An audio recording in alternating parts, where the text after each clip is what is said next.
Bonjour. L'actualité internationale de cette semaine est essentiellement consacrée à ce qui se passe en Afrique, notamment au Burundi, où il y a eu des élections législatives. Dans l'actualité internationale de cette semaine, nous passerons en revue certains événements sur tous les continents. À partir de l'Afrique, où au Burundi, on attend la publication des résultats des élections tenues le 29 juin dernier. Environ 3,8 millions d'électeurs sont allés aux urnes pour voter le Parlement malgré les boycottages de l'opposition. L'Union africaine a exclu sa participation en tant qu'observateur aux élections législatives, affirmant qu'il n'y avait pas de conditions pour la réalisation d'un processus crédible. En Tunisie, le gouvernement a annoncé le renforcement de la sécurité dans les zones touristiques.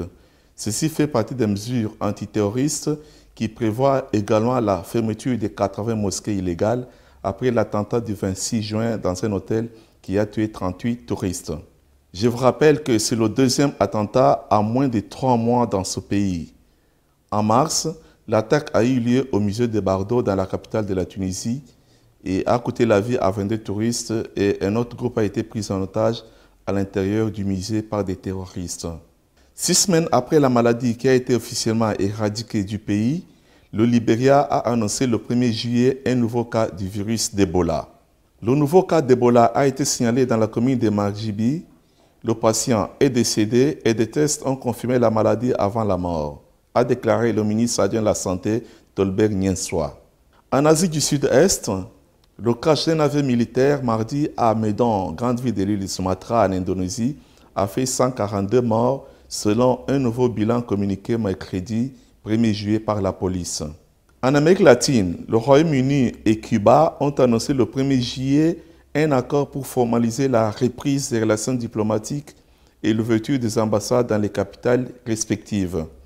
Le rétablissement des relations interrompues il y a 54 ans intervient 6 mois après le rapprochement historique annoncé par Barack Obama et son homologue cubain Raúl Castro.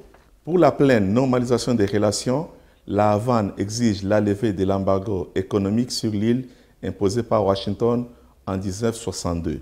La crise économique en Grèce reste au cœur des préoccupations. Le gouvernement n'a pas réussi à payer jusqu'à 30 juin la dette de 1,6 million d'euros au Fonds monétaire international. Le gouvernement d'Athènes a appelé à un nouveau plan d'aide et a présenté un ensemble de nouvelles propositions au moment où la préparation d'un référendum pour rester ou non à l'Union européenne est en cours. Nous vous remercions d'avoir suivi nos émissions et à la prochaine occasion. Au revoir.